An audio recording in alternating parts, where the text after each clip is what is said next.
Good morning all of you. तो कैसे हैं भाई आप सभी? अच्छे हैं। चलिए, तो जैसा कि आपको दिख ही रहा है बोर्ड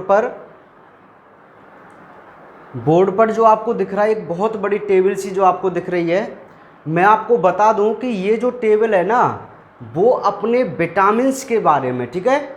और सबसे खुशी की बात यह है कि आज हम अपने इस चैप्टर का लास्ट टॉपिक पढ़ रहे हैं, ठीक है भाई। हाँ जी बिल्कुल, अपना जो चैप्टर है पाचन एवं अवशोषण, आज उसका लास्ट टॉपिक है और इसके बाद ये चैप्टर कंप्लीट हो जाएगा और उसके बाद हम नेक्स्ट चैप्टर के बारे में डिस्कस करेंगे, ठीक है। सुनिए, तो आज की जो आपकी क्लास है वो बहुत ज़्यादा इम्पोर्टेंट एंड इंटरेस्टिंग है, क्योंकि आज मैं आपको बताऊंगा अपनी विटामिन्स के बारे में कि कौन सी विटामिन्स क्या होती है और क्या उसकी कमी से रोग हो जाते हैं, ठीक है। क्योंकि नीट में कम से कम बहुत ज़्यादा क्वेश्चन यहाँ से बनते हैं। अच्छा, नीट में यदि विटामिन से कोई क्वेश्चन बनता है तो बहुत ही सिंपल सा क्वेश्चन बनता है। मैं आपको बताऊंगा क्वेश्चन का पैटर्न कि क्या क्वेश्चन का पैटर्न होता है, ठीक है। बिल्कुल टेंशन मत लीजिए, आप केवल जुड़े रहिए वीडियो से और ध्यानपूर्वक समझते हुए चलिए।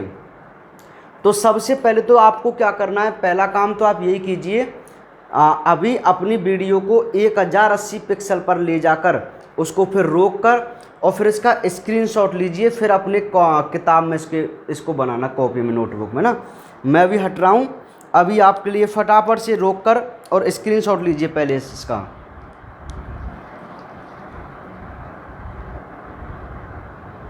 ठीक है, ले लिया होगा सभी ने ना। अब एक एक करके ध्यानपूर्वक आप समझते हुए चलना है आपको, ठीक है। कौन कौन सा क्वेश्चन कैसे बनेगा ये सारी बातें हम आज डिस्कस करेंगे इसके बारे में, ठीक है भाई। चलिए, तो सुनिए भाई, बाकी इसके बारे में जो पॉइंट है वो मैं आगे और नोट करा दूंगा, फिलहाल आप यहाँ से समझते हुए चलिए। मानव शरीर के अंदर बहुत सारी विटामिन्स का योगदान होता है, ठीक है भाई। विटामिन्स क्या होती हैं? विटामिन्स हमारे लिए कोई एनर्जी प्रोड्यूस नहीं करती, किसी भी प्रकार की ऊर्जा तो नहीं देती, लेकिन इनका हमारी बॉडी में बहुत ही ज़्यादा रोल होता है, क्योंकि ये बहुत सारे कार्यों कराने के लिए रेस्पॉन्सिबल होती है ना। तो सुनिए, सबसे पहले मैं आपको बता दूं कि हमारी जो विटामिन है वो है vitamin A. Point to be noted, आपको क्या क्या याद करना है इस विटामिन वाली टेबल में वो सुनिए।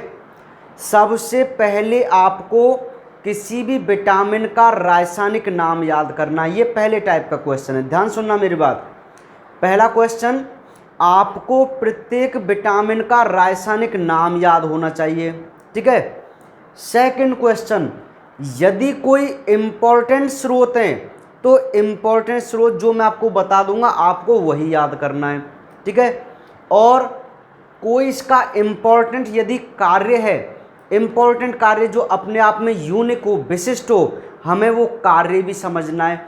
और बहुत ज़्यादा इम्पॉर्टेंट, यदि इस विटामिन की आपकी बॉडी में कमी हो जाए तो कौन से रोग हो जाते हैं या क्या कमी के कारण क्या इफेक्ट पड़ते हैं वो भी हमें देखना है, ठीक है। समझ रहे हैं? तो 3-4 प्रकार से आपको यहाँ से क्वेश्चन मिलेगा। मोस्ट वन, आपको सबसे पहले विटामिन का केवल रासायनिक नाम याद करना है, सबसे पहला काम तो यही है। जितनी भी विटामिन है उन सभी का आप रासायनिक नाम याद करना है, सबसे पहला काम रहेगा आपका, ठीक है। रासायनिक नाम जब आप याद कर लेंगे तो आपको देखना है इसके स्रोत, हालांकि स्रोत कोई ज़्यादा इम्पोर्टेंट नहीं है, फिर भी 1-2 इम्पोर्टेंट है विटामिन के, वो हम देख लेंगे, ठीक है। इसका कार्य क्या होता है विटामिन का, भाई कौन सी विटामिन हमारी बॉडी में क्या कार्य करती है, और इस विटामिन की यदि कमी हो जाए तो हमारी बॉडी के अंदर कौन सा रोग हो जाता है, ये सारा कुछ आज हमें पढ़ते हुए चलना है और इम्पोर्टेंट रूप से उस पर ध्यान देना है। चलिए, तो सबसे पहली जो विटामिन है वो है विटामिन ए। आपको दिख रही है पहली विटामिन जिसका नाम क्या है, विटामिन ए। आप 10th क्लास में भी इसको पढ़ चुके हैं, है ना, लेकिन यहाँ थोड़ा ये बड़े रूप में, और हालांकि वही सेम सा कंसेप्ट है, पर आप समझिए भाई, विटामिन ए तो ये बहुत इंपॉर्टेंट विटामिन है भाई, विटामिन ए। तो आपसे सबसे पहला क्वेश्चन तो यही पूछा जाएगा कि इस विटामिन ए का रासायनिक नाम क्या है, केमिकल नाम। तो उस विटामिन ए का रासायनिक नाम होता है रेटिनॉल या कैरोटीनॉइड्स। इसका दूसरा नाम कैरोटीनॉइड्स भी होता है ना। तो आपको एक इसका नाम याद करना है रेटिनॉल। क्या याद करना है? रेटिनॉल। तो रेटिनॉल किसका नाम है भाई? विटामिन ए का रासायनिक नाम है क्या? रेटिनॉल। ठीक है, पहला क्वेश्चन हो गया इंपॉर्टेंट। नेक्स्ट, इसके स्रोत की मैं बात करूं ना, देखो भाई विटामिन के जो स्रोत है ना वो बहुत सारे स्रोत कॉमन है, कोई ज़्यादा यूनिक नहीं है, विशिष्ट नहीं है। ठीक है, तो स्रोतों में आपको हर जगह अलग अलग बहुत सारे स्रोत मिल जाएंगे। ये तो केवल फॉर्मेलिटी वाले स्रोत हैं कि भाई हाँ ये इम्पोर्टेंट है, बाकी मैंने लिख दिए। ठीक है, और अन्यथा आपको लगभग हर विटामिन के एक दो को छोड़कर हर विटामिन के जो सोर्स है ना वो बिल्कुल एक जैसे ही आपको मिलेंगे। ठीक है, तो सोर्स में आपको कोई दिक्कत नहीं है, ना ही आपको ज़्यादा ये याद करने, केवल जिसको मैं इम्पोर्टेंट बताऊं वही आपको याद करना है। ठीक है, सुनना भाई ध्यान से। जो विटामिन ए है जिसका रेटिनॉल है, तो रेटिनॉल यानी कि जो विटामिन ए के स्रोत में आपको गाजर दिख रही है, गाजर है ना, दिख रही है गाजर, तो ये गाजर आपको इम्पोर्टेंट तरीके से याद करनी है, क्योंकि गाजर में क्या है, कैरोटीन नाम की कैरोटीन वर्णक होता है ना, कैरोटीनॉइड्स है ना गाजर में, तो इसका नाम भी कैरोटीनॉइड्स था। समझ रहे हैं? हाँ, तो गाजर में मुख्य रूप से कौन सी विटामिन पाई जाती है? विटामिन ए पाई जाती है, और यही क्वेश्चन नीट में पूछा गया था। बिल्कुल बिल्कुल 100% ये क्वेश्चन नीट में पूछा।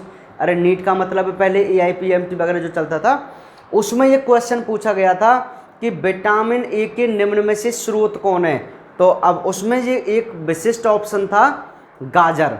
तो गाजर मैंने मोस्टली यहीं पे लिखा हुआ है, आप देख पा रहे हैं। ठीक है, तो गाजर के बारे में आप याद रखना, जो गाजर है उसमें विटामिन ए पाई जाती है। क्या पाई जाती है? Vitamin A. ठीक है भाई, तो बाकी तो ये सारे बहुत हैं ही इम्पोर्टेंट, इनको तो हम कर ही लेंगे।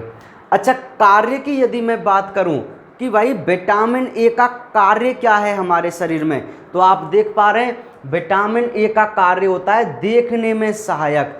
अच्छा, ये देखने में सहायक का मतलब क्या है बताऊं मैं आपको? जो रात में दिखाने में मदद करती है विटामिन ए। दिन में कोई इसका इतना इम्पोर्टेंट काम नहीं है, लेकिन रात में देखने के लिए देखो, हालांकि मैं 11th क्लास में आपको इसके बारे में बताऊंगा, 11th क्लास में। ठीक है, 11th क्लास में आपको बताऊंगा। सुनिए क्या होता क्या है कि हमारे आँख में दो प्रकार की कोशिकाएं होती हैं, एक तो होती है शंकु कोशिका और एक होती है शलाका कोशिका। ध्यान से सुनना, हमारी आँख में किसी भी वस्तु को देखने के लिए दो प्रकार की कोशिकाएं जिम्मेदार हैं, एक तो होती है शंकु कोशिका और एक होती है शलाका कोशिका। तो शंकु कोशिका तो हमें दिन में दिखाने में मदद करती है, दिन में, और शलाका कोशिका हमें रात में दिखाने में मदद करती है। ठीक है, समझ में आ गई बात? तो जो शलाका कोशिका हैं जो कहाँ मदद करती हैं बोलो? रात में दिखाने में। तो शलाका कोशिकाओं में एक वर्णक बनता है, एक पदार्थ जिसका नाम है रोडोप्सिन। क्या नाम है? रोडोप्सिन। तो उस रोडोप्सिन वर्णक को बनाने का काम करती है विटामिन ए। कौन से वर्णक को? रोडोप्सिन को। और वो वर्णक कौन सी कोशिकाओं का होता है? शलाका कोशिकाओं का। और शलाका कोशिकाएं क्या काम करती हैं बोलो? अंधेरे में दिखाने में मदद करती हैं। इतनी बात समझ में आ गई? एक बात मुझे बताओ, यदि तुम्हारी बॉडी में विटामिन ए की कमी हो जाए, क्या हो जाए?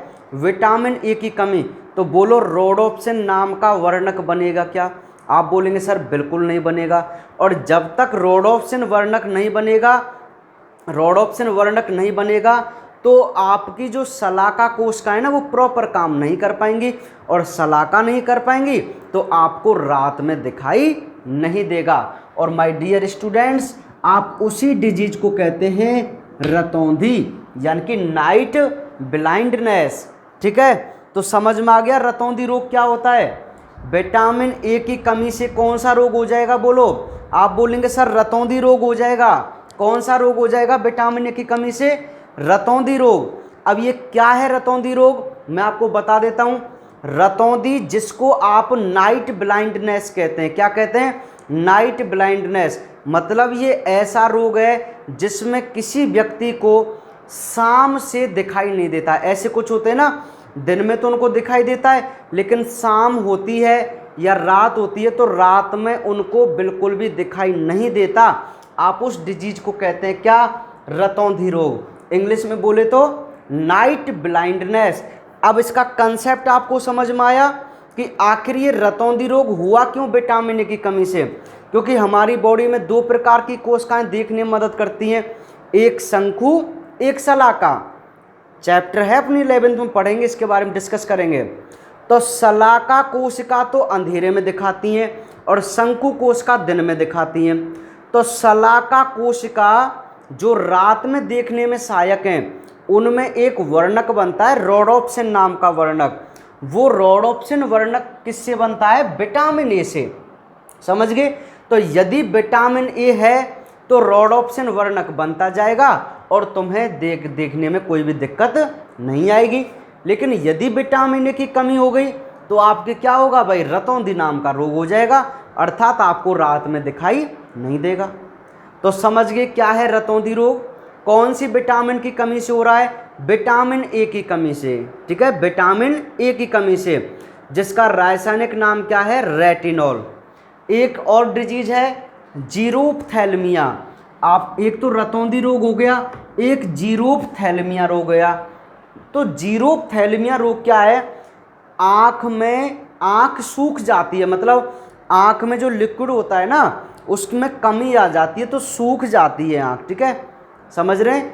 आँख गीली ना होकर सूखी सूखी सी हो जाती है, उस डिजीज को हम बोलते हैं जीरोप्थैल्मिया। क्या बोलते हैं?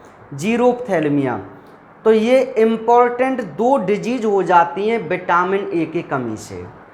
ठीक है, तो बोलिए विटामिन ए वाला पूरा कंसेप्ट आपका क्लियर है ना? विटामिन ए जो होती है उसका रासायनिक नाम क्या है? आप बोलेंगे सर रेटिनॉल है। और इसके स्रोत की मैं बात करूं तो मोस्टली स्रोत आप गाजर याद रखो, बाकी तो नॉर्मल है।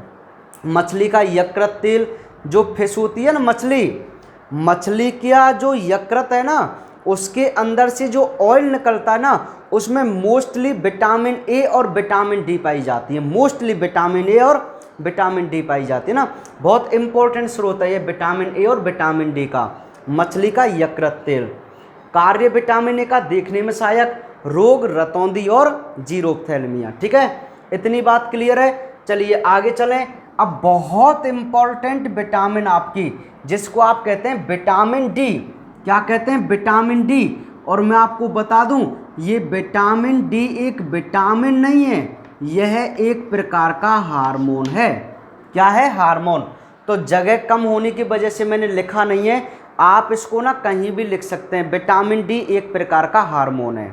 ठीक है, जैसे आपने विटामिन डी हेडिंग लगाएंगे ना, विटामिन डी लिखा हुआ होगा तो आप वहीं कोने पर ऐसे एरो लगा के लिख देना कि ये हार्मोन है। क्या है तो विटामिन, है तो विटामिन ही, लेकिन ये एकमात्र ऐसी विटामिन है जिसको आप हार्मोन भी कह सकते हैं। क्या कह सकते हैं? हार्मोन। तो ये अपने आप में इंपॉर्टेंट क्वेश्चन हो गया कि कौन सी विटामिन एक प्रकार से हार्मोन की तरह है या हार्मोन कहलाती है। तो आपका आंसर है विटामिन डी। क्या है भाई? Vitamin D. मैं आपको बताऊंगा इसको क्यों हम हार्मोन बोलते हैं।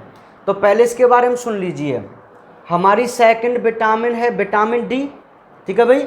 अच्छा, विटामिन डी का रासायनिक नाम होता है कैल्सीफेरॉल। क्या होता है बोलो?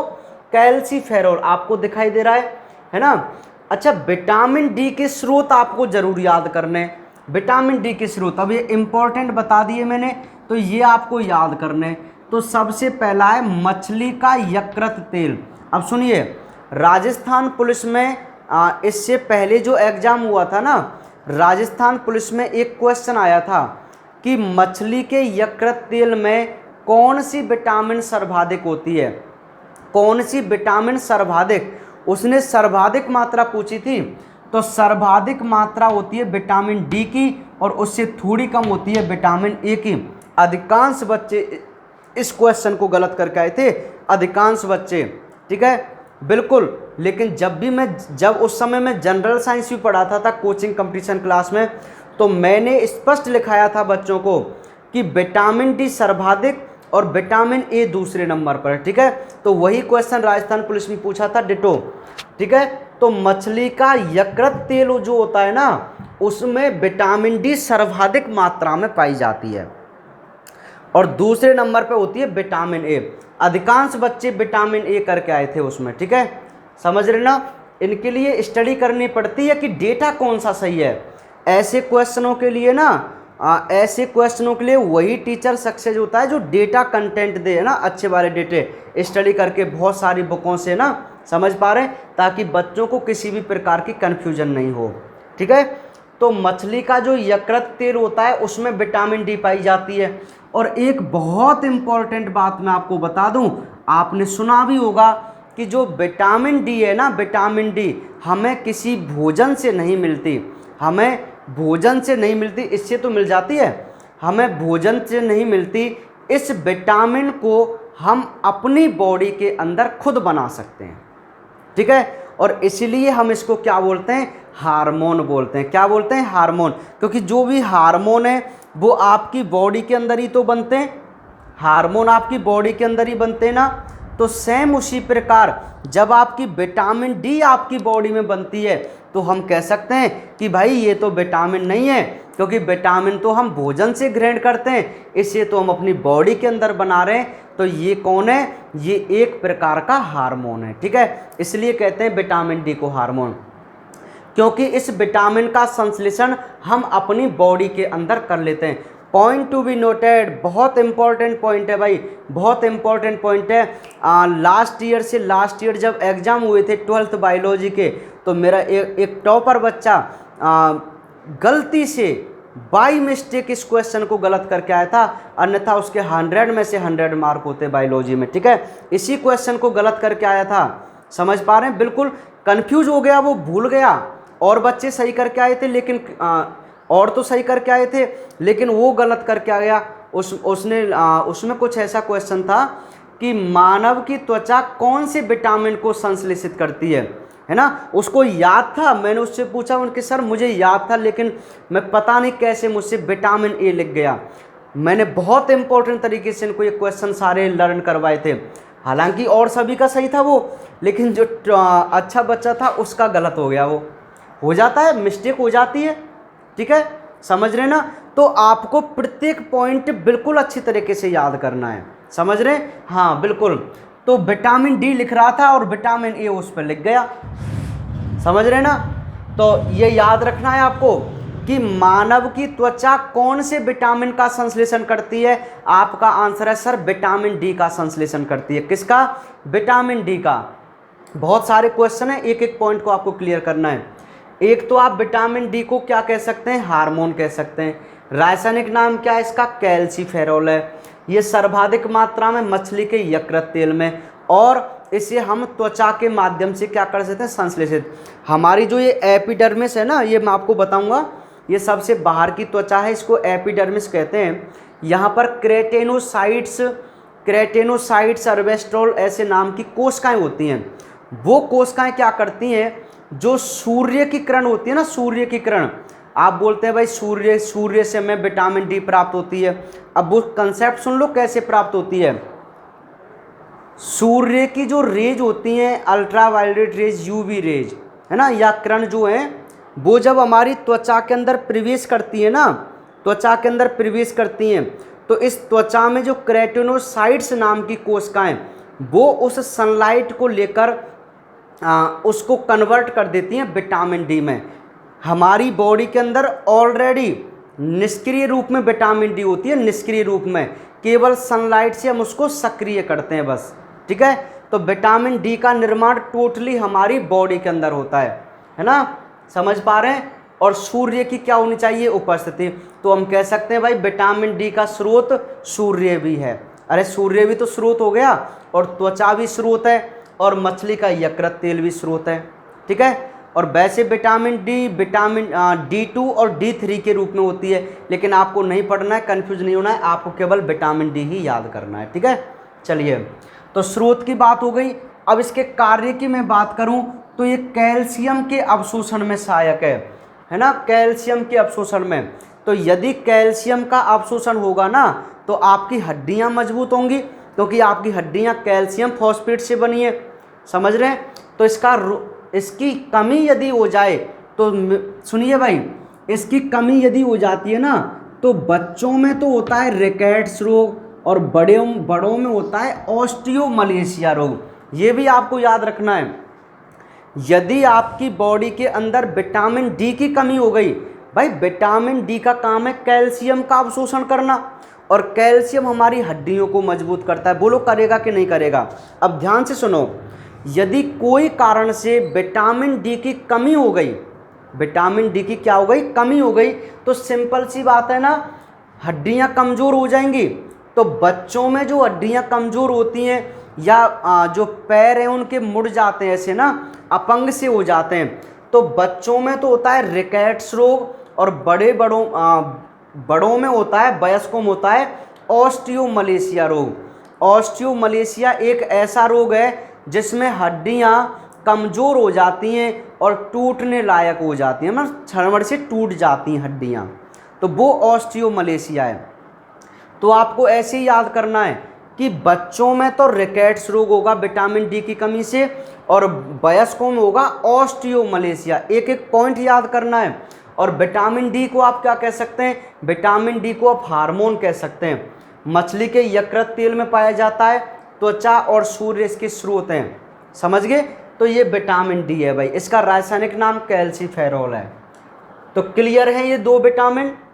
नेक्स्ट विटामिन ई, और ये जो विटामिन ई है ना, आप इसको ना जनन विटामिन कह सकते हैं। क्या कह सकते हैं? जनन विटामिन। जिस प्रकार आपने हार्मोन लिखा था विटामिन डी पे, उसी प्रकार आप विटामिन ई पे जनन विटामिन भी लिख सकते हैं, जनन विटामिन। ठीक है, चलिए, तो जनन विटामिन मतलब विटामिन ई का नाम है, तो विटामिन ई का नाम है टोकोफेरॉल। क्या है? टोकोफेरॉल रासायनिक नाम है, ये तो आपको याद ही करने पड़ेंगे। विटामिन ई का रासायनिक नाम होता है टोकोफेरॉल, और इसका जो इम्पोर्टेंट स्रोत है ना, वो अंकुरित अनाज है भाई। ये इम्पोर्टेंट स्रोत है, यूनिक है, विशिष्ट है। विटामिन ई जिससे हमें मिलती है ना, वो अंकुरित अनाज से। अंकुरित अनाज का मतलब है जैसे आप कोई भी गेहूँ है, बाजरा, चना, जौ, जो भी है, हालांकि दलहन वगैरह हम आते हैं, वो यदि वो अंकुरित हो जाएं और उनको यदि आप खाएं तो उनसे आपको ज़्यादा मात्रा में विटामिन ई प्राप्त होती है। ठीक है? अरे अंकुरित अनाज का मतलब है जो आप ऐसे बोलते हैं ना कि भाई अब ये बीज फूट रहा है, इससे नया प्लांट बनेगा। आपने नहीं देखा कई बार, जैसे चना होता है, मूंग की दाल वगैरह होती है, उसको हम खाते हैं तो एक दो दिन पानी में रह जाती है, तो जो वो अंकुरण हो जाता है, उसमें से एक सफ़ेद सी संरचना निकल आती है ना, उसे हम अंकुरित अनाज कहते हैं। तो उसमें सर्वाधिक मात्रा में विटामिन ई हमें प्राप्त होती है। अब कार्य सुनो, विटामिन ई एक प्रकार की एंटीऑक्सीडेंट विटामिन है। क्या है? एंटीऑक्सीडेंट। तो अब ये क्वेश्चन बन जाएगा कि एंटीऑक्सीडेंट विटामिन कौन सी है। अब ये क्या है एंटीऑक्सीडेंट? सुनिए, एंटी माने होता है ना प्रति, यानी कि दुश्मन, और ऑक्सीडेंट माने ऑक्सीकरण। तो सुनिए, हमारे भोजन के ऑक्सीकरण को रोकने का कार्य करता है। सिंपल सी मैं आपको बात बता दूं, आपके भोजन को खराब होने से बचाने का कार्य करता है ये विटामिन ए। तो एक प्रकार से एंटीऑक्सीडेंट की तरह काम करता है ना, प्रतिऑक्सीकारक इसको बोलते हैं। ऑक्सीकरण क्रिया के अगेंस्ट काम करेगा ये, और जननांगों के जितने भी हमारे सामान्य कार्य हैं उनको करेगा। जननांग जैसे नर के तो वृषण और मादा के अंडाशय वगैरह, ये मोस्ट जननांग है। ठीक है? और यदि इसकी कमी हो गई ना, तो नपुंसकता रोग हो जाता है, स्टेरिलिटी। नपुंसकता मतलब जो कभी भी बच्चे नहीं उत्पन्न कर सकते, उनको नपुंसक लोग बोलते हैं। ठीक है? तो विटामिन ई लेते रहना भाई, विटामिन ई बहुत काम किया आपके। ठीक है? समझ रहे हैं? यदि विटामिन की कमी हो गई ना, तो नपुंसक हो जाएंगे भाई, है ना। वैसे एक बुक में मैंने पढ़ा था कि उसमें ये क्लियर दिया हुआ था कि मनुष्य में इसका कोई प्रभाव आज तक सिद्ध नहीं है, लेकिन चूहों में इसमें नपुंसकता उत्पन्न हो जाती थी, चूहों में। लेकिन फिर भी हम ओवरऑल पढ़ते हैं कि इससे नपुंसकता हो जाती है, लेकिन मनुष्य में इसकी वजह से कहीं भी नपुंसकता नहीं होती है। ऐसा शोध था, है ना, ज़्यादा ऑथेंटिक नहीं है। फिर आपको तो इतना याद करना है कि विटामिन ए की कमी से क्या है, नपुंसकता रोग हो जाता है। बस ये आप याद करना है, ठीक है। इसलिए हम इसको क्या कह सकते हैं, जनन विटामिन कह सकते हैं। चलिए नेक्स्ट इंपॉर्टेंट विटामिन फिर है विटामिन के। विटामिन के बहुत इंपॉर्टेंट है। इसका रासायनिक नाम है फिलोक्विनोन। फिलोक्विनोन इसका रासायनिक नाम होता है। और बहुत इंपॉर्टेंट इसके स्रोत हैं कि जितनी भी पत्तेदार हरी सब्जी हैं वो विटामिन के अच्छे स्रोत हैं। और एक बहुत इंपॉर्टेंट मैं आपको बात बता दूं कि हमारी बड़ी आंत्र में, हमारी लार्ज इंटेस्टाइन में कुछ सहजीवी जीवाणु होते हैं ना, मैंने आपको बताया था सहजीवी जीवाणु होते हैं, ई कोलाई वगैरह है ना, सहजीवी जीवाणु होते हैं ना हमारी आंत्र में। तो वो जीवाणु भी हमारी आंत्र के अंदर किसका निर्माण करते हैं, विटामिन के का। और यही क्वेश्चन नीट में भी पूछा गया था भाई, ये क्वेश्चन पूछा गया था कि बड़ी आंत्र में जीवाणु के माध्यम से कौन सी विटामिन का प्रोडक्शन होता है। तो एक यूनिक क्वेश्चन है ये, विटामिन के का निर्माण होता है। किसका निर्माण होता है, विटामिन के का। तो ये क्वेश्चन नीट में पूछा गया था, इंपॉर्टेंट क्वेश्चन है, ठीक है। तो आपको याद करना है ये बहुत अच्छी तरीके से, इंपॉर्टेंट विटामिन है ये। तो आपको क्या पता चला कि विटामिन के जो स्रोत हैं, एक तो हरी पत्तेदार सब्जियां हैं और मानव शरीर के अंदर जो आंत्र होती है उसमें कुछ सहजीवी जीवाणु होते हैं। वो सहजीवी जीवाणु भी हमारे लिए क्या करते हैं, विटामिन के का प्रोडक्शन करते हैं। और ये क्वेश्चन पूछा भी गया था, ठीक है। अब ये विटामिन के का कार्य क्या होगा, ये प्रोथ्रोम्बिन का निर्माण करेगा आपके लिए। और जब मैंने आपको यकृत के कार्य बताए थे तो मैंने आपको बताया था कि ये प्रोथ्रोम्बिन क्या है। जिनको नहीं पता है मैं दोबारा बता रहा हूँ, प्रोथ्रोम्बिन एक ऐसा पदार्थ है जो रक्त का थक्का जमाने में मदद करता है। प्रोथ्रोम्बिन कैसा पदार्थ है जो रक्त का थक्का जमाने में सहायता करता है, ठीक है। तो सुनिए, विटामिन के हेल्प करेगी किसमें, रुधिर स्कंदन में करेगी ना। अब यदि इस विटामिन की कमी हो जाए, अरे कमी हो गई तो क्या होगा, सिंपल सी बात है, रक्त का थक्का नहीं जमेगा और हेमरेज रोग हो जाएगा। तो ये हेमरेज रोग भी नीट में पूछा गया था। ये भी क्वेश्चन आया था नीट में कि छोटे बच्चों में हेमरेजिक रोग, छोटे बच्चों में हेमरेजिक रोग किस विटामिन की कमी के कारण होता है। तो आपका आंसर क्या आएगा, विटामिन के। बिल्कुल ये सारे क्वेश्चन पूछे गए हैं, आपको मैं प्रूफ भी बताता हूँ। जो मैं क्वेश्चन बताता हूँ 100% पूछा जाता है, आए हुए ना सभी। ऐसा नहीं है मैं अपने मन से ही आपको बता दूं कि भाई ये आ गया, सारे की सारे क्वेश्चन आए हुए हैं, ठीक है। हाँ, तो ये क्वेश्चन पूछा गया था, एक तो विटामिन के से, एक तो आंत्र जीवाणु वाला, और एक बच्चों में है हेमरेजिक रोग किस विटामिन की कमी के कारण होता है, तो विटामिन के। अब ये क्या है हेमरेजिक रोग, सिंपल सी बात है, जिन बच्चों की ब्लीडिंग में प्रॉब्लम आती है, छोटे छोटे बच्चों में ये हेमरेजिक रोग होता है।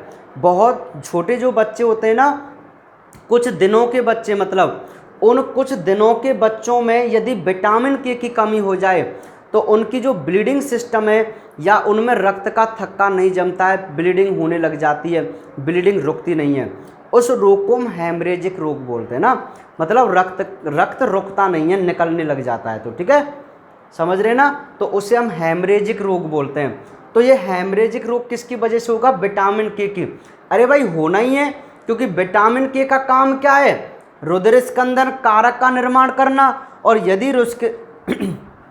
यदि विटामिन के नहीं है, आपकी बॉडी में कमी है, तो सिंपल सी बात है हेमरेजिक रोग हो जाएगा या रक्त का थक्का नहीं जमेगा। समझ रहे ना। तो ये यहाँ से 2-3 बार क्वेश्चन पूछे गए नीट में, बिल्कुल बहुत इंपॉर्टेंट टेबल है भाई, ये हल्के में मत लेना ऐसी। अब आप देख नहीं रहे मैंने कितनी मेहनत करके आपके लिए टेबल बनाई है, बिल्कुल सेलेक्टिव पॉइंट, जहाँ से कोई भी क्वेश्चन आपका छूटे नहीं। ठीक है, तो मेहनत का थोड़ा सा प्रत्युत्तर आप भी दिया करें, इसको बना के ना आप इसको रिवाइज करना आज की आज में, बहुत ज़्यादा इंपॉर्टेंट है। ठीक है, तो एक क्वेश्चन आपको समझ में आ रहा है ना। चलिए, विटामिन के जिसको आप फिलोक्विनोन कहते हैं, ये पत्तेदार सब्जियों में और आंत्र जीवाणु उसके स्रोत हैं, प्रोथ्रोम्बिन का निर्माण करता है, और यदि इसकी कमी हो गई तो हेमरेज रोग हो जाता है, अर्थात रक्त का थक्का नहीं जमता है। ठीक है, चलिए आइए विटामिन सी पे। अब विटामिन सी जो है इसका रासायनिक नाम होता है एस्कॉर्बिक एसिड। क्या होता है बोलो? Ascorbic acid. क्या नाम है विटामिन सी का? Ascorbic acid. अब ये क्वेश्चन क्यों पूछे जाते हैं मैं आपको बता दूं, रासायनिक नाम वाले। अधिकांश क्वेश्चन इस टॉपिक से ऐसे पूछे गए हैं, सुमेलित कीजिए या कौन सुमेलित नहीं है। सुमेलित मतलब राइट नहीं है। अब जैसे ऑप्शन आ गया, उसने पूछा, क्वेश्चन था नीट में ऐसे पूछे 2-3 बार, मैं आपको बता दूंगा कि निम्न में से कौन सा जोड़ा सुमेलित नहीं है। जोड़ा, अब जोड़े में वो पता है क्या करता है, 2 कार्य करेगा। जैसे उसने विटामिन सी, विटामिन के, विटामिन ई और विटामिन डी दे दिया, 4 विटामिन दे दी। या तो इनके रासायनिक नाम दे देगा इनके आगे। अब जैसे उसने दिया विटामिन डी के आगे दे दिया टोकोफेरॉल, समझ गए, टोकोफेरॉल दे दिया, समझ रहे ना। और जो विटामिन है उनके नाम, उनका सही नाम दे दिया। अब उसने पूछा कि निम्न में से कौन सा जोड़ा सुमेलित नहीं है, तो भाई विटामिन डी वाला सुमेलित नहीं है, क्योंकि विटामिन डी का नाम तो कैल्सीफेरॉल होता है और उसने इसके आगे क्या लिख रखा था, टेकोफेरॉल। समझ गए? तो ऐसे तुमने पहचानने पड़ेंगे। तो इसके लिए तुम्हें रासायनिक नाम और रोग ये ज़्यादा तरीका से याद होने चाहिए। विटामिन वा को रासायनिक नाम और या फिर रोग कौन सा है ये आपको याद होने चाहिए। इन दोनों पार्ट से आपके लिए सुमेलित करने वाले क्वेश्चन बनेंगे कि जोड़ा कौन सा सही है और कौन सा गलत है, कैसे भी क्वेश्चन दे सके। ठीक है, समझ गए ना। तो विटामिन सी का रासायनिक नाम क्या है? एस्कॉर्बिक एसिड है। अब विटामिन सी के स्रोत बहुत ज़्यादा इंपॉर्टेंट हैं क्योंकि ये यूनिक स्रोत हैं। तो आपके जितने भी खट्टे फल हैं ना, अब या कोई यूनिक स्रोत है, जितने भी खट्टे फल हैं उन सब में विटामिन सी पाई जाए। खट्टे फल में तुम्हारे सब आ जाएंगे, टमाटर वगैरह ये सब आ जाएंगे। ठीक है, तो खट्टे फल में अब यहाँ भी इम्पोर्टेंट मैं आपको बात बता दूं कि जो आंवला होता है, आंवला, इस आंवला में सर्वाधिक मात्रा में विटामिन सी होती है। जितने भी खट्टे पदार्थ हैं उन सब में कौन में? आंवले में सर्वाधिक मात्रा में क्या होती है? विटामिन सी होती है। और पॉइंट टू बी नोटेड, ये जो हरी मिर्च दिख रही है आपको, हरी मिर्च, ये भी बहुत इंपॉर्टेंट है। हमारे भारत देश में जो विटामिन सी की पूर्ति होती है भारत देश के लोगों में, वो हरी मिर्च के कारण होती है, क्योंकि हमारे भोजन का एक मुख्य घटक है हरी मिर्च। तो हरी मिर्च में भी क्या होती है? Vitamin C. और जो भारत के लोग हैं ना, सामान्य लोग जो भाई फल फ्रूट ना खा सके, अरे सब लोग वह खामे का आंवला और खट्टे फलन ने, समझ रहे हैं, तो वो क्या करते हैं? हरी मिर्च से अपनी विटामिन सी की पूर्ति करते हैं। तो ये भी बहुत इंपॉर्टेंट पॉइंट है। ठीक है, तो विटामिन सी जो है ना, वो दांत व जबड़ों को मेंटेन करती है। हमारे दांत और जो जबड़े मसूड़े हैं ना, इनको मजबूत बना के रखती है भाई, कौन? Vitamin C. तो अब सिंपल सी बात है, यदि विटामिन सी की तुम्हारी बॉडी में कमी हो जाती है तो आपको एक रोग हो जाता है, जिस रोग का नाम है स्कर्वी। क्या नाम है बोलो? स्कर्वी। तो स्कर्वी रोग बहुत इंपॉर्टेंट है, आपको ऐसे याद करना, ये कौन सी विटामिन से कौन सा रोग होता है, ये मिलान संबंधी क्वेश्चन में आते हैं 100%। ठीक है, तो विटामिन सी की वजह से कौन सा रोग हो गया? स्कर्वी। स्कर्वी रोग में क्या होता है कि जो हमारे दांत होते हैं ना, उनके जो मसूड़े हैं वो कमज़ोर हो जाते हैं और उनसे खून, ब्लीडिंग निकलना स्टार्ट होता है। कहने का मतलब है आपके मसूड़े कमज़ोर हो जाते हैं, उससे हम स्कर्वी रोग बोलते हैं, क्योंकि इसका काम है ना जबड़ों को उसको मेंटेन करना, मजबूत बनाना। तो खट्टे फल यदि हम खाते हैं तो हमारे मसूड़े मजबूत होते हैं। यदि आपकी बॉडी के अंदर विटामिन सी की कमी हो गई तो आपको कौन सा रोग हो जाएगा बोलो? स्कर्वी रोग हो जाएगा। कौन सा रोग? स्कर्वी रोग। इतनी बात समझ में आ गई आपको विटामिन सी। ठीक है, अब ठीक है भाई, एक है, अब ये तो हमारी 4-5 विटामिन इंपॉर्टेंट है। इंपॉर्टेंट विटामिन ये पांचों, vitamin A, vitamin D, vitamin E और विटामिन के और विटामिन सी। ठीक है, बहुत ज़्यादा क्वेश्चन यहाँ से पूछे जाते हैं भाई, ठीक है। अब हम चलते हैं अपने विटामिन बी कॉम्प्लेक्स पे, मतलब अब ऐसी विटामिन जिसमें विटामिन बी ही बी चलेगी। और आपने कई बार सुना भी होगा कि भाई इसके अंदर विटामिन की कमी हो गई है तो डॉक्टर क्या करते हैं, ठीक है, बी कॉम्प्लेक्स की टैबलेट ले लेना, ऐसे बोलते हैं ना। तो बी कॉम्प्लेक्स का मतलब क्या है कि इसमें बहुत सारे प्रकार की विटामिन बी ही सम्मिलित की जाती हैं। तो अब हम जितनी भी विटामिन पढ़ेंगे वो सब विटामिन बी पढ़ेंगे। अब उसके पार्ट हैं, जैसे आप देख पा रहे हैं B1 B2 B3, तो मैं इसको बी कॉम्प्लेक्स कह सकता हूँ ना, कह सकता हूँ ना बी कॉम्प्लेक्स। तो अब इनके बारे में हम बात करते हैं, सुनिए। तो विटामिन B1 पॉइंट, एक एक पॉइंट आपको याद करना है भाई, मेहनत करनी पड़ेगी, आपको याद करनी पड़ेगी इसका। मोस्टली आप याद करना इसका रासायनिक नाम और रोग कौन सा हो रहा है, ठीक है, समझ रहे हैं।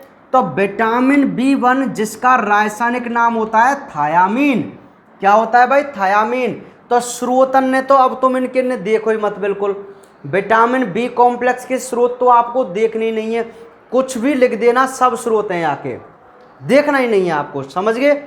तो विटामिन B1 का रासायनिक नाम क्या होता है भाई, थायामीन होता है। अब इसका कार्य भी इंपॉर्टेंट नहीं है बिल्कुल भी, मैं आपको बता दूंगा कौन सा कार्य आपको याद करना है। वैसे ये ऊतकों की मरम्मत व वृद्धि में सहायक है, हमारे जो ऊतक है ना उनकी रिपेयरिंग करता रहता है, जो नष्ट हो जाती हैं कोशिका वगैरह उनको बनाता रहता है, ठीक है। अब एक बहुत इंपॉर्टेंट रोग इस विटामिन B1 की कमी से हो जाता है और जिसका नाम है भाई बेरी बेरी रोग। क्या नाम है, बेरी बेरी रोग, समझ गए। तो आपको याद करना है विटामिन B1 जिसको आप थाइमीन कहते हैं, उस थाइमीन की वजह से या विटामिन B1 की कमी से आपकी बॉडी के अंदर एक रोग हो जाएगा जिस रोग का नाम है बेरी बेरी रोग। और ये बेरी बेरी रोग है ना, इस रोग में क्या होता है, आपको भूख नहीं लगती है, थकान का एहसास होता है ना, ऐसे इसके अंदर रोग हो जाते हैं, बेरी मतलब लक्षण दिखाई देते हैं बेरी बेरी में, समझ गए भाई। तो बेरी बेरी कौन सी विटामिन की वजह से, विटामिन B1 की वजह से, ठीक है। नेक्स्ट है विटामिन B2, और इस विटामिन B2 का रासायनिक नाम होता है राइबोफ्लेविन। क्या होता है भाई, राइबोफ्लेविन। ये जो राइबोफ्लेविन है ना वो इलेक्ट्रॉन परिवहन श्रृंखला श्री राम आपको नहीं समझना, ये इलेक्ट्रॉन परिवहन श्रृंखला और क्रेब्स चक्र आपको बिल्कुल भी नहीं पता चलेगा ये क्या है। क्यों, क्योंकि ये बहुत बड़ी प्रोसेस है। तो आपकी 11th क्लास की बॉटनी में इसके बारे में हम डिटेल से अध्ययन करेंगे जब हम प्लांट फिजियोलॉजी पढ़ेंगे, ठीक है। अभी आपको बिल्कुल भी याद नहीं करना है, ना ही आपसे क्वेश्चन पूछा जाता है कभी भी, बिल्कुल, ठीक है। इनके बारे में जिक्र करेंगे, अभी कोई इनसे एक दो पॉइंट से काम नहीं चलेगा कि मैं इनको एक दो पॉइंट में बता दूं आपको समझ में आ जाए, नहीं, ये तो बहुत बड़ी प्रोसेस है, ठीक है। चलिए, और ये जो प्रोसेस है ना, इतना समझ लीजिए आप केवल कि हमारी श्वसन क्रिया जो होती है उस श्वसन क्रिया में ये मदद करता है, श्वसन क्रिया में ये मदद करते हैं, ठीक है। ETC और TCA श्वसन क्रिया में मदद करते हैं, इतना आप समझ लीजिए। तो भाई विटामिन B2 जिसको आप राइबोफ्लेविन कह रहे हैं ना, उससे एक रोग हो जाता है जिसको आप कह सकते हैं कीलोसिस या राइबोफ्लेविनोसिस कह सकते हैं। क्या कह सकते हैं, राइबोफ्लेविनोसिस या कीलोसिस। अब इसके लक्षण क्या है, आपने 10th क्लास में भी पढ़ा था कि एक तो हमारे होंठ सूख जाते हैं, होठों पे पपड़ी पड़ जाती है, और जो होठों के किनारे होते हैं ना ये भी फट जाते हैं। आपने देखा होगा ना कुछ के जब हम छोटे थे तब ये किनारे फट जाया करते थे, ठीक है, ये वाले किनारे फट जाया करते थे ना होठों वाले, जहाँ पे होठ मिल रहे हैं, ये वाले किनारे, जबड़ों के किनारे फट जाते थे ना, तो आप उसी रोग को कहते हैं कीलोसिस या राइबोफ्लेविनोसिस। आप अपने पॉइंट नॉलेज के लिए वहाँ पर लिख सकते हैं होठों के किनारे फटना या होठों पे पपड़ी पड़ना, ये कीलोसिस रोग होता है, जो कौन सी विटामिन की वजह से भाई, विटामिन B2 की वजह से होता है, ठीक है। अब बात करते हैं विटामिन B3। अब ये विटामिन B3 क्या है भाई, याद रखना विटामिन B3 का रासायनिक नाम नियासिन होता है। क्या होता है, नियासिन। अधिकांश बुकों में मैंने देखा कि कुछ लेखक विटामिन B3 को पेंटाथोनिक एसिड के नाम से जान लेते हैं। ठीक है, तो मैं आपको बता दूं, आपको बिल्कुल भी कंफ्यूजन नहीं होना है। B3 का नाम नियासिन है, ऑथेंटिक नियासिन। नियासिन रासायनिक नाम है विटामिन B3 का, है ना। अब इसकी कमी से जो रोग होता है ना, वो होता है पेलेग्रा रोग। कौन सा रोग भाई? पेलेग्रा रोग। और आप इस पेलेग्रा रोग को ना 4D सिंड्रोम के नाम से भी जान सकते हैं। 4D सिंड्रोम, 4D का मतलब कि इस पेलेग्रा रोग में 4 लक्षण दिखाई देते हैं जो D से स्टार्ट होते हैं। किससे स्टार्ट होते हैं बोलो? D से स्टार्ट होते हैं। जैसे पहला D डर्मेटाइटिस, आगे बताऊंगा डर्मेटाइटिस क्या है। सेकंड D डिमेंटिया, जो मेंटल प्रॉब्लम है। थर्ड D डायरिया, जिसमें दस्त लग जाते हैं। 4D डेल्यूजन, जिसमें हमें भ्रांति हो जाती है, भ्रम उत्पन्न हो जाता है, मतलब पागलपन सा हो जाता है, हमें ऐसा लगता है कि मैं कौन था, मैं ये था, मैं वो था, ऐसे भ्रम हो जाता है ना उत्पन्न हमें। तो ठीक है, तो 4D सिंड्रोम पेलेग्रा को क्यों कहते हैं? क्योंकि यहाँ पर 4 प्रकार के लक्षण दिखाई देते हैं। देखो कैसे, एक तो आपको डर्मेटाइटिस हो जाएगा, बोलो डर्मेटाइटिस में D आ रहा है। एक आपको डेमेंटिया, डेमेंटिया में D आ रहा है, समझ रहे। एक आपको डायरिया, बोलो डायरिया में D आ रहा है। और एक आपको डेल्यूजन, उसमें भी D आ रहा है। तो 4 ऐसी डिजीज हो जाती हैं जिसके स्टार्टिंग अक्षर कौन सा होता है? D। तो मैं इसको क्या बोल सकता हूँ? 4D syndrome. क्या बोल सकता हूँ? 4D syndrome. ठीक है, लेकिन आपसे लक्षण वगैरह बहुत कम पूछे जाते हैं, पूछे नहीं जाते। ठीक है, तो आपको याद रखना है कि पेलेग्रा जो रोग है, पेलेग्रा, ये पेलेग्रा रोग कौन किसकी वजह से होता है? विटामिन B3 की वजह से। किसकी वजह से बोलो? विटामिन B3 की वजह से होता है। मतलब कमी हो जाएगी विटामिन B3 की, तो उस वजह से आपकी बॉडी में कौन सा रोग हो जाएगा भाई?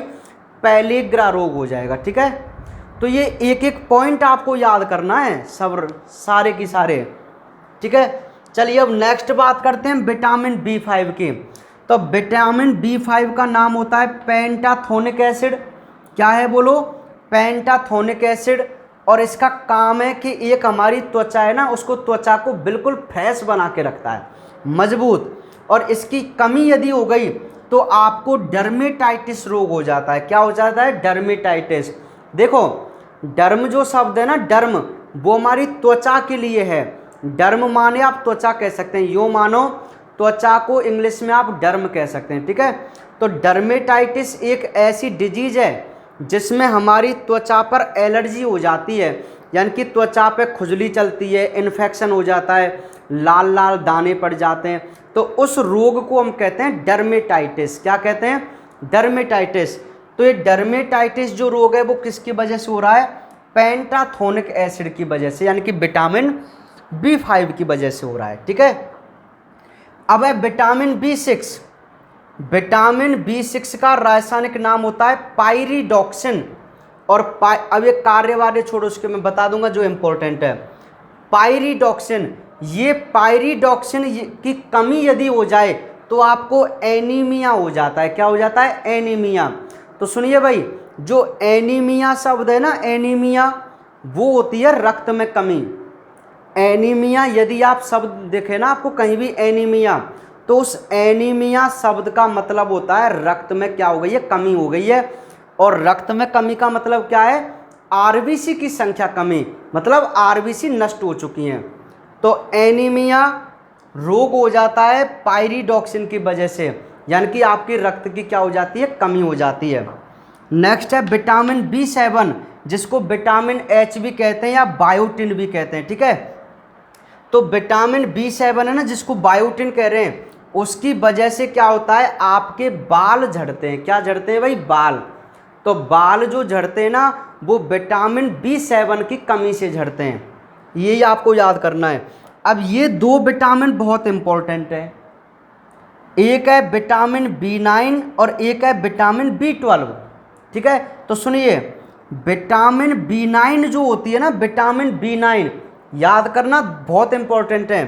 विटामिन बी9 का रासायनिक नाम होता है फॉलिक एसिड। क्या होता है? Folic acid. और इसके स्रोत है ना वो मोस्टली हरी सब्जी हैं, हरी सब्जी। तो इसका ये काम होता है, और वो काम होता है इम्पोर्टेंट कि ये आरबीसी के निर्माण में सहायता करती है।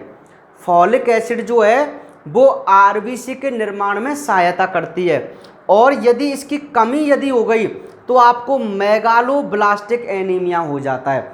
अब एनीमिया का मतलब क्या है बोलो? रक्त में कमी। अब मेगालोब्लास्टिक शब्द का क्या मतलब है कि यहाँ पर आरबीसी की संख्या में तो कमी होगी, लेकिन आरबीसी की साइज थोड़ी बढ़ जाती है, आकृति बढ़ जाती है। पॉइंट को सुनिए, जो फॉलिक एसिड है ना वो क्या है कि विटामिन जो होती है ना उसमें क्या होगा कि आरबीसी की कमी तो होगी, मतलब एनीमिया तो होगा, लेकिन मैंने इसका एक स्पेशल नाम दे रखा है ना, मेगालोब्लास्टिक एनीमिया।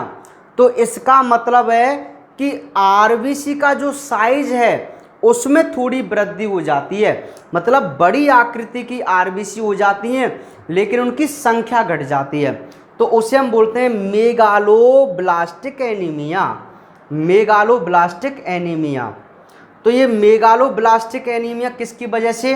विटामिन बी9 जिसको आप फॉलिक एसिड कहते हैं। और मैं आपको बता दूं कि फॉलिक एसिड की जो टैबलेट हैं वो प्रेग्नेंट महिलाओं को दी जाती हैं। समझ रहे? जब भी कोई महिला प्रेगनेंसी टाइम पे होती है, गर्भधारण जब करती है, तो पता है क्या होता है भाई, जब भी किसी महिला के अंदर एक गर्भ होता है, शिशु होता है गर्भस्थ, तो उसके अंदर भी तो उसको रक्त की सप्लाई करनी पड़ती है बच्चे के अंदर, है ना। तो माँ के बॉडी के अंदर बहुत ज़्यादा मात्रा में मतलब प्रॉपर ब्लड होना चाहिए, क्योंकि उसे अपने ब्लड की सप्लाई किसको या ब्लड का ट्रांसफ़र किसको भी करना पड़ता है? छोटे बच्चे को।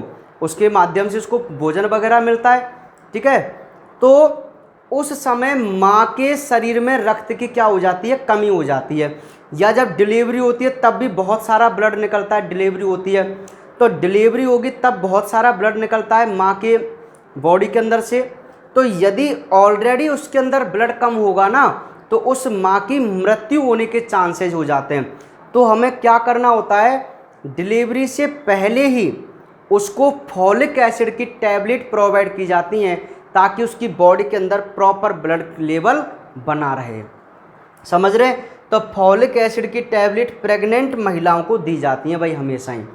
चलिए, तो अब लास्ट हमारी विटामिन है बी12, जिसका नाम है साइनोकोबालामिन। क्या नाम है भाई? साइनोकोबालामिन। तो आपसे यहाँ से एक क्वेश्चन पूछा जा सकता है कि कौन सी विटामिन में कोबाल्ट धातु पाई जाती है? बताओ, कौन सी विटामिन में कोबाल्ट धातु पाई जाती है? कोबाल्ट धातु के नाम सुना है आपने? CO। तो बोलो, यहाँ पर नाम सुन रहे हैं आप, साइनोकोबालामिन। इसको साइनोकोबालामिन इसलिए बोलते हैं क्योंकि इस विटामिन में कोबाल्ट धातु की मात्रा होती है। तो एक क्वेश्चन तो यही आपको याद करना है कि कोबाल्ट धातु पाई जाती है किसमें? विटामिन बी12 में, यानी कि साइनोकोबालामिन में। समझ गए? ये इसके स्रोत हैं। और इसका एक बहुत ज़्यादा इम्पोर्टेंट काम, आप इसको इम्पोर्टेंट कर लेना, ये नीट में पूछा गया क्वेश्चन था कि आरबीसी के निर्माण में कौन सी विटामिन सहायता करती है? आरबीसी के निर्माण में कौन सी विटामिन सहायता करती है? तो सुनिए, केवल बी ग्रुप, जो विटामिन बी कॉम्प्लेक्स है ना, बी कॉम्प्लेक्स, वो आपकी बॉडी में आरबीसी का क्या करता है? प्रोडक्शन करता है। तो बी ग्रुप में भी स्पेशल आपके बी9 और बी12 ये स्पेशल हैं, और उनमें भी सबसे ज़्यादा स्पेशल है बी12। ये आरबीसी का निर्माण प्रॉपर तरीके से करता है, और ये आरबीसी निर्माण में सहायक है। तो ये क्वेश्चन नीट एग्जाम में पूछा गया था भाई कि आरबीसी का प्रोडक्शन निम्न में से कौन सी विटामिन करती है? तो वहाँ पे ऑप्शन था विटामिन बी12। अब यदि वहाँ पे ऑप्शन ऐसे होते vitamin A, vitamin B, vitamin C और विटामिन डी, तब आपका आंसर विटामिन बी होता। समझ रहे हैं? ऑप्शन के हिसाब से कुछ आंसर हमें कई बार करने पड़ जाते हैं भाई। अब जरूरी नहीं है वहाँ पे वो विटामिन बी12 भी दे, अरे विटामिन बी भी तो लिख सकता है, तो विटामिन बी हमारा राइट आंसर होगा। समझ रहे हैं? ऐसे आपको आंसर करने पड़ते हैं ऑप्शन के हिसाब से। अब यहाँ से 2 क्वेश्चन बने थे नीट में, अभी आपको बता रहा हूँ कि विटामिन B12 की यदि कमी हो जाए आपकी बॉडी में, तो भाई जब ये आरबीसी का निर्माण कर रहा है और यदि आप इसकी कमी कर देंगे तो बोलो आरबीसी बनेंगी क्या आपके शरीर में? नहीं बनेंगी। और आरबीसी नहीं बनेंगी ना तो आपको एनीमिया रोग हो जाएगा।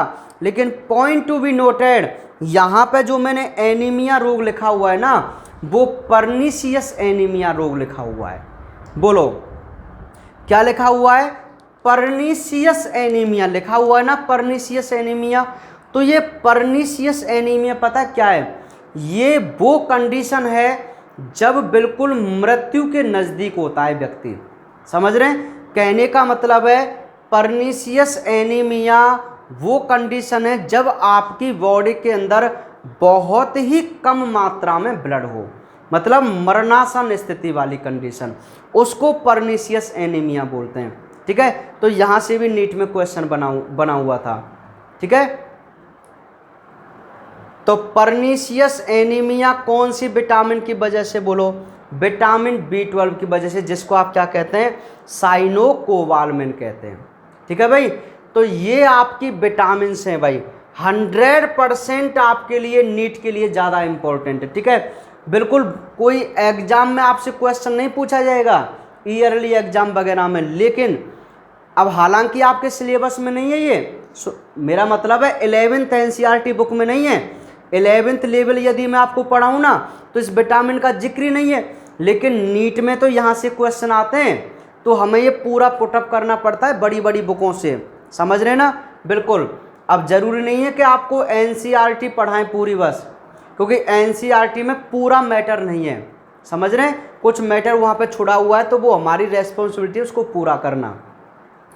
ठीक है भाई, तो ये विटामिन की टैबलेट नहीं है, टेबल है ना, विटामिन की टेबल है। इसमें आपको प्रॉपर सारी विटामिन दिख रही हैं। हालांकि कुछ और भी विटामिन हैं B17 वगैरह, पर वो आपके कोई काम की नहीं है। आपको यही विटामिन आपके सिलेबस के अकॉर्डिंग याद करनी है। ठीक है, प्रत्येक विटामिन आप देख पा रहे हैं, प्रत्येक विटामिन का रासायनिक नाम आपको उंगलियों पर रटा हुआ होना चाहिए। इंपॉर्टेंट जो स्रोत हैं वो याद करो, इंपॉर्टेंट कार्य जो मैंने बताए वो याद कीजिए, और रोग तो आपको याद होने ही होने चाहिए। ठीक है, एक बार नजर मारो इस पे फटाफट।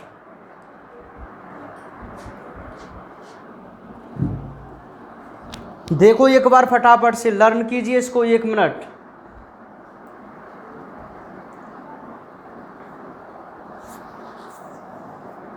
बहुत इंपॉर्टेंट टेबल है भाई, बहुत सारे क्वेश्चन यहां से बने हुए हैं।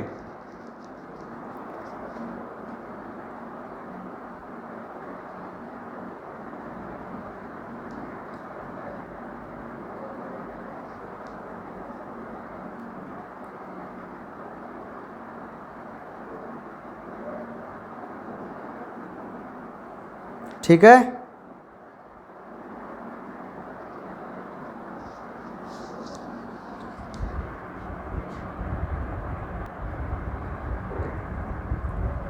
देख ली क्या?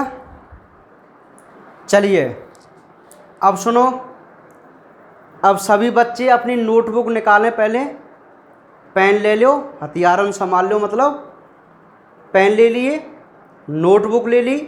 अब मैं कुछ 2 पॉइंट आपको लिखा रहा हूँ, वो आप नोट करते चलिए, है ना। मैं लिखा रहा हूँ, बोल रहा हूँ, आप लिखना उसको। ठीक है, लिखिए। देखो टेबल बनाने के लिए जगह छोड़ देना। और जिन बच्चों ने, अच्छा अभी आपने शायद टेबल तो बनाई नहीं होगी किसी ने ना, तो आप क्या करेंगे, आप एक हेडिंग लगाओ विटामिन, हेडिंग लगाइए विटामिन, हेडिंग लगा ली और लिखना स्टार्ट कीजिए। लिखिए विटामिन शब्द, विटामिन शब्द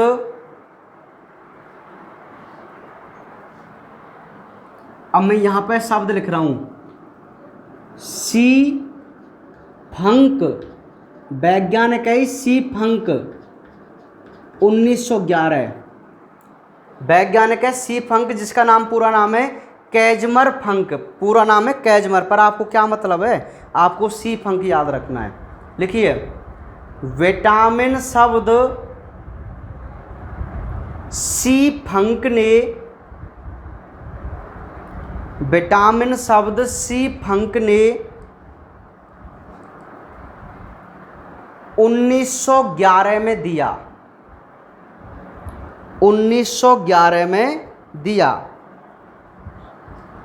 देखो विटामिन की जो एक खोज है ना, ये जितनी भी विटामिन हैं उन सब की अलग अलग वैज्ञानिकों ने खोज की थी, अलग अलग वैज्ञानिकों ने इन विटामिन को खोजा था। जैसे विटामिन ए को खोजा था मैकुलम ने, है ना, लेकिन हमें इनके बारे में कहीं भी जिक्र नहीं करना है, ठीक है, बिल्कुल भी। पर मैं आपको बता रहा हूँ फॉर नॉलेज ऐसे कि जो विटामिन हैं इनकी अलग अलग साइंटिस्टों ने खोज की थी, ठीक है। लेकिन इसको नाम दिया विटामिन शब्द किसने? सी फंक ने। किसने नाम दिया? सी फंक ने। कब दिया था? 1911 में, ठीक है, लिख लिया। अब नेक्स्ट पॉइंट, और इम्पोर्टेंट करके लिखना उस नेक्स्ट पॉइंट को, नेक्स्ट पॉइंट को इम्पोर्टेंट करके लिखिए आप, लिखो vitamin A comma D comma E comma के। विटामिन ए, डी, ई व के वसा में घुलनशील विटामिन है। वसा में, बहुत इंपॉर्टेंट है, वसा में घुलनशील विटामिन है।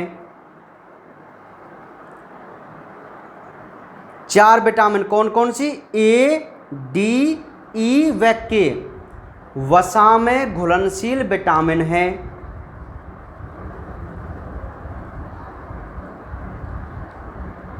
लिख लिया?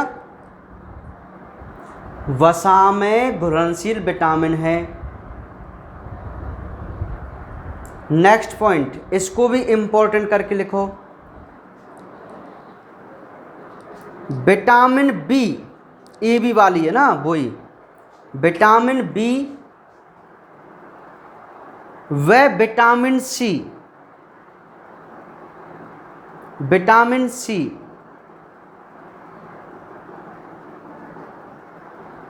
जल में घुलनशील, जल में घुलनशील विटामिन है। विटामिन बी व विटामिन सी जल में घुलनशील विटामिन है। लिख लिए पॉइंट? सभी लिख लिया ना कि विटामिन ए, डी, ई के तो वसा में घुलनशील हैं, और जबकि बी और सी जल में घुलनशील विटामिन है ना। तो अब उसके नीचे आप इस टेबल को बना लेना। आपने स्क्रीनशॉट तो ले ही रखा है। देखो पहले 1080 पिक्सल पे करना वीडियो को 1 सेकंड के लिए ना। जैसे आप उसकी क्वालिटी बढ़ाएंगे तो ये जो डायग्राम दिख रहा है, ये जो टेबल दिख रही है ना, उसके प्रत्येक पॉइंट आपको स्पष्ट नज़र आ जाएंगे। उसका फिर आप स्क्रीनशॉट लेना रोक कर, और तब आप इसको नोट करना, ठीक है। क्वालिटी बढ़ा के इसका स्क्रीनशॉट लेना भाई, समझ रहे ना। और एक एक पॉइंट को बिल्कुल अच्छी तरीके से अपने हिसाब से बनाना है आपको ना, ठीक है। तो बहुत इंपॉर्टेंट पॉइंट है ये। अब मैंने ये पॉइंट लिखा है, उसका मतलब समझ लीजिए। क्वेश्चन यहाँ से भी पूछे गए थे कि जिसने पूछ लिया कि निम्न में से कौन सी विटामिन जल में घुल जाती है या जल में घुलनशील है। तो ऑप्शन आए vitamin A, vitamin D, vitamin C और विटामिन के। तो आपका आंसर विटामिन सी, क्योंकि मैंने लिखाया है कि 4 विटामिन तो हैं आपकी वसा में घुलनशील और 2 विटामिन है आपकी जल में घुलनशील, ठीक है। तो सुनिए, जिनमें जब भी हम किसी सब्जी वगैरह को धोते हैं ना या बॉईल करते हैं, तो उनमें सबसे पहले कौन सी विटामिन नष्ट होगी? बोलो कौन सी विटामिन नष्ट होगी? अरे भाई, आप किसी को जल से धोते हैं, किसी सब्जी वगैरह को, या उसको बॉईल करते हैं, तो उसमें से 100% विटामिन बी और विटामिन सी नष्ट हो जाती हैं गर्म करने पर उनको, क्योंकि बस जल में घुलनशील हैं वो, समझ रहे ना। तो ये भी क्वेश्चन बन जाते हैं ऐसे कि यदि हम किसी पदार्थ को साफ धोते हैं या उसको बॉईल करते हैं, तो सबसे पहले कौन सी विटामिन नष्ट होगी? तो बी या सी विटामिन। समझ गए? ये भी क्वेश्चन ऐसे पूछे जाते हैं इस टॉपिक से। तो आपको याद रखना है कि विटामिन ए, डी, ई और के, ये तो 4 तो ऐसी विटामिन है जो जल में नहीं घुलती हैं, वसा में घुलती हैं, और लेकिन 2 विटामिन बी और सी ऐसी हैं जो जल में घुल जाती हैं। ऐसे आपको याद करना है। आई बात समझ में नहीं आई? ठीक है, तो भाई आज मैं आपको बता दूं, ये आपका पहला चैप्टर आज कंप्लीट है। ठीक है, और सुनिए, रही नीट की बात, जैसा कि मैं आपसे कह रहा था, तो नीट की जो सीट है ना, उसको मैं आपके लिए तैयार कर रहा हूँ, अपने उससे ना तैयार कर रहा हूँ। तो 2-4 दिन में वो तैयार हो जाएगी ना, पूरे क्वेश्चन वगैरह लिख के, फिर आपको प्रिंट आउट करके वो जैसी आपकी ऑफलाइन क्लास स्टार्ट होंगी उसमें आपको प्रोवाइड करा देंगे ना, या फिर मैं व्हाट्सअप वगैरह पर उसको डाल दूंगा ना, आप उसको नोट कर लेना। ठीक है, एक तो वो प्रिंट शीट दूंगा मैं आपको जो आज तक के इतिहास में पूछे गए क्वेश्चन हैं, और एक अपनी तरफ से जो फ्यूचर के लिए क्वेश्चन है उनको मैं डिजाइन करके दूंगा। ठीक है, और कल हम अपने एक नए चैप्टर के साथ मिलते हैं जिसका नाम है रक्त परिसंचरण वाला। ठीक है, ब्लड वाला, जिसमें हम अपने हार्ट, रक्त वगैरह का अध्ययन करेंगे, क्योंकि वो भी हमारे नीट के लिए ज़्यादा इम्पोर्टेंट है। ठीक है, बड़ा चैप्टर है, तो अभी ये बड़े बड़े चैप्टर यहाँ पे अच्छी तरीके से क्लियर हो जाएं, क्योंकि हमारे पास टाइम है, तो बहुत अच्छी बात रहेगी। ठीक है, तो बाकी कल एक नए चैप्टर के साथ मिलते हैं। Okay, bye. इसको लर्न अभी कर लेना भाई।